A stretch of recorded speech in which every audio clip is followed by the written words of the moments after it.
자, 이번 영상은 잠시 쉬어가는 것 같으면서도 분명히 재미있고 시야가 넓어지는 영상입니다.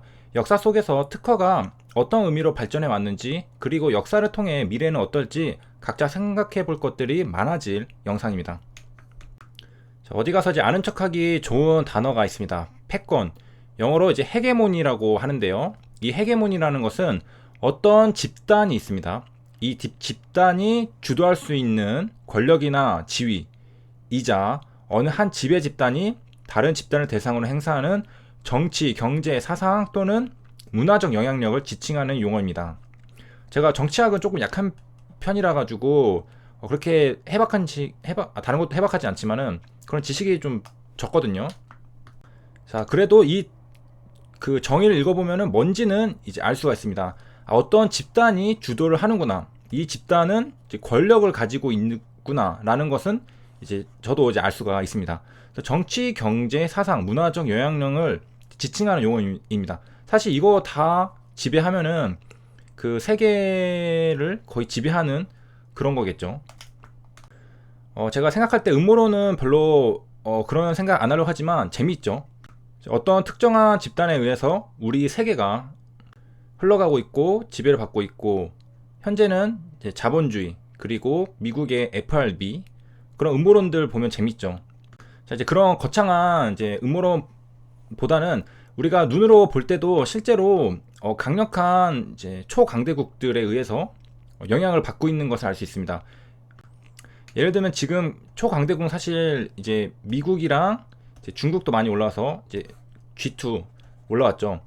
대부분의 나라들이 미국의 눈치를 엄청나게 많이 봅니다. 일본도 특히 그렇고, 아베는 완전히 이제 쫄래쫄래 가가지고 이렇게 막 잘 보이려고 노력을 하고 그러죠. 중국 시진핑도 말 안 하고 가만히 있으면은 또 약간 좀 으스스하고. 자, 그리고 트럼프를 얘기하면은 그리고 이제 정치 경제학에 따르면은 이제 국가들은 각자 자국의 이익을 극대화하는 그런 액션들을 취하게 됩니다. 그래서 개인의 입장에서는 개인의 이익을 최대화, 국가 입장에서는 국가의 이익을 최대화시키려고 합니다. 자, 이 헤게모니 측면에서 이제 특허를 한번 역사적으로 살펴보도록 하겠습니다. 자, 앞에 이제 길드 전통에 있던 중세 사회는 뛰어넘고 근대 1474년 이제 세계 최초 특허법이 탄생을 했는데요. 여기는 바로 베네치아입니다. 왜냐면은 각국에서 다 들어오는 그런 상업도시였죠. 이탈리아 최고의 상업도시. 거기에는 이제 기술자와 발명품들이 넘쳐났습니다. 물건도 엄청 많았겠죠. 여기서 이제 특허법을 탄생을 했는데, 자, 특허법이 탄생한 이유는 이전 영상에서 다뤘습니다. 내가 힘들게 아이디어 내서 발명했는데 누구나 쓸 수 있다면 아무도 그 발명 안 하겠죠. 그렇기 때문에 배타적으로 독점권을 인정해주는 특허법이 생기게 된 겁니다. 그런데 일단은 이제 만들어졌죠. 수요에 의해서 만들어졌는데 이게 생각보다 큰 역할을 했다는 겁니다. 뭐든지 처음에 만들어질 때는 이게 필요해 해서 만들었지만 실제로 그 영향력이 어떻게 될지는 아무도 예상을 못하죠. 그런데 특허는 생각보다 중요한 역할을 했던 겁니다. 자, 보면은 이제 특허가 바로 기술 진보와 혁신의 지렛대로 작용할 수 있다는 관념이 이제 생기게 된 겁니다. 경제 성장은 기술 발전에 있죠. 기울기 자체를 가파르게 만들어주는 거는 기술 진보입니다. 자, 그래서 이제 다른 나라들, 독일, 뭐 프랑스, 스페인, 네덜란드, 그리고 이때는 지금 미국이 없죠. 유럽입니다. 유럽. 자, 이런 나라들이 이제 앞다투어서 특허를 도입하기 시작했습니다. 특허법이 이제 만들어진 거죠. 그리고 이게 바로 영향을 미치진 않았습니다. 뭐든지 이제 기술이라는 거는 이제 축적이 되면서 어느 순간에 이제 폭발적인 성장을 하게 되죠. 영국은 이제 1562년, 그리고 대략 이제 한 이제 200년이 이제 지났네요. 이때까지는 이제 영향을 주지 못했다고 합니다. 뭐 계몽주의 얘기가 나오는데요. 그냥 갑자기 나와서 생각나서, 계몽주의는 본질적으로 실패할 수밖에 없죠. 약간 철학 얘기인데 여기서 보면은 이성적 판단과 합리적 사유를 통해서 우리 모두가 이제 인라이트먼트, 이제 깨어야 되고, 뭐 여기서 보면은 뭐 사회 적용하면 뭐 세계 진보를 가지고 인류 복리를 증진시킬 수 있다라고 이제 확신했다 말, 이런 계몽주의들이 이제 만연했는데 본질적으로 인간은 원래 완벽하지가 않습니다. 불완전하기 때문에 이런 거는 결국에 실패할 수밖에 없는 거죠. 이런 걸 지향하긴 하지만 신이 아닌 이상 불가능하고, 그 매트릭스 영화를 보면은 매트릭스 한 6번인가 이제 깨지고 세워지고 했었잖아요. 처음에는 이제 그 아키텍트라는 애가 완벽하게 만들어줬습니다. 인간에게 가장 적합하게 이제 아주 완벽한 세계를 만들어줬는데, 매트릭스를 만들어줬죠. 하지만 시드시들 알턴이 금방 다 죽어버렸습니다. 그러니까 이제 그 인공지능 컴퓨터가 이해하기에는 인간은 좀 특이하다는 거죠. 그렇게 완벽하게 유토피아 같은 세상을 만들어줘도 자꾸 어떤 버그가 생기고 에러가 생기고 문제가 생긴다는 겁니다. 인간 자체가 원래 불완전하기 때문에 그런 거죠. 그리고 뭐 또 한편 다른 해석으로는 또 인간은 뭐 다른 어떤 것을 더 이제 추구하는, 예를 들면 이제 그냥 잘 먹고 잘 자고가 끝이 아니라는 거죠. 인간은 본질적으로 추구하는 어떤 가치가 또 있습니다. 아무튼 이제 잠깐 얘기가 빠졌는데, 자 이제 산업혁명으로 이제 들어옵니다. 이때 이제 증기기관도 특허가 그 시한이 다가왔었습니다. 재밌죠? 근데 제임스 와트랑 이제 매튜 볼턴의 이제 특허권자들의 노력으로 인해서 이 특허가 연장이 되었습니다. 그래서 인맥과 수완을 총동원해 특허 연장 승인을 얻었다. 이런 걸 보면은 뭐 HLB도 이런 노력들을 충분히 할 수 있겠죠. 자 그리고 이제 연장된 기간에 증기기관을 드디어 개발해냈습니다. 그리고 특허가 얼마나 중요한지 알게 된 거죠. 자 여기까지는 이제 특허가 처음에 이제 시작되는 그 초기 단계거든요. 유럽에서 산업혁명, 그리고 이 특허의 혜택을 받은 증기기관, 이 독점의 이윤이 상당하다는 것을 이제 알게 된 거죠. 그리고 이 특허는 이제 공개가 되니까 이제 배타적으로 인정해주지만 그 기술은 우리가 이제 들여다볼 수 있거든요. 다른 혁신 유발 효과도 발휘하게 됐다.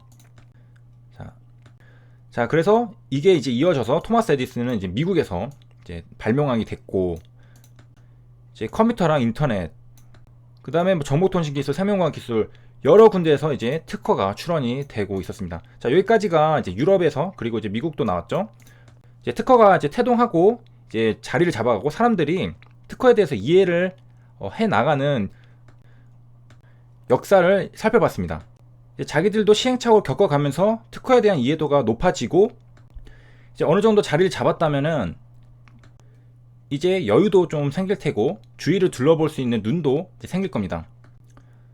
특허를 가지고 있으면 독점이 인정되고 그에 대한 이유는 내가 다 가져갈 수 있구나 라는 것을 이제 깨닫게 되는 거죠. 드디어 특허를 사들여 기업을 위협하는 괴물들이 이제 등장을 하게 된 겁니다. 오바마도 이거를 이제 퇴치하려고 했었는데, 특허 괴물들이 이제 로열티와 특허 소송을 무기로 이제 온갖 기업들을 착취를 하고 있습니다. 그 착취당하는 기업들은 어느 나라의 기업들일까요? 그리고 특허는 어느 국가들이 많이 가지고 있을까요? 다시 올라가서 보면은 특허는 이탈리아 베네치아에서 처음 제정이 되었고, 그 다음 유럽에서 빠르게 다 전파가 되었습니다. 그리고 미국의 이제 에디슨을 위시하여 역사적으로 뭐 항상은 아니었지만 최근에 강대국이었던 국가들이 무지막지하게 특허를 끌고 모았었습니다. 분명히 이 많은 특허들은 지금의 강대국들, 미국, 그리고 중국도 이제 해당이 되겠죠. 그 외에 선진국들이 전부 다 가지고 있을 겁니다. 가난한 나라들은 지금 먹고 살기 바쁘기 때문에 뭐 베이스 리서치 뭐 그런 거를 할 여력이 없죠. 하루하루 먹고 사는 게 다일 겁니다. 다시 돌아와서 헤게모니로 왔습니다. 어떤 집단이 주도할 수 있는 권력이나 지위자, 정치, 경제, 사상 또는 문화적 영향을 지칭하는 용어다. 지배할 수 있는 수단이랑 방법은 여러 가지가 있겠지만은 특허도 그 수단, 방법 중에 하나가 될 수 있다는 겁니다. 이미 특허 제도가 빠르게 발전하여 1500년대 발전했죠. 그래서 역사적으로 체계적으로 수많은 특허에 대한 지식과 특허를 가지고 있는 국가들이 그 특허를 앞세워서 지배력, 영향력을 행사할 수 있다는 거죠. 그런 관점에서 이번에 HLB가 한국 기업이죠. 한국 토종 기업인지는 제가 약간 애매하지만 한국의 회장님이 가진 HLB가 미국에서 태동한 리버세라닙의 글로벌 권리를 인수한 것은 조금씩 영향력을 우리가 되찾아오고 있다는 것에 한 방증이 아닐까, 그런 생각도 들게 됩니다. 이제 이번 계약으로 인해서 중국의 항서제약은 HLB 한국 기업에게 로열티를 줘야 되고, 미국 기업인 엘리바도 역시 한국 기업 HLB에게 로열티를 줘야 됩니다. 로열티는 즉 현금을 말하죠. 캐시를 말하는 겁니다. 시청해주셔서 감사합니다.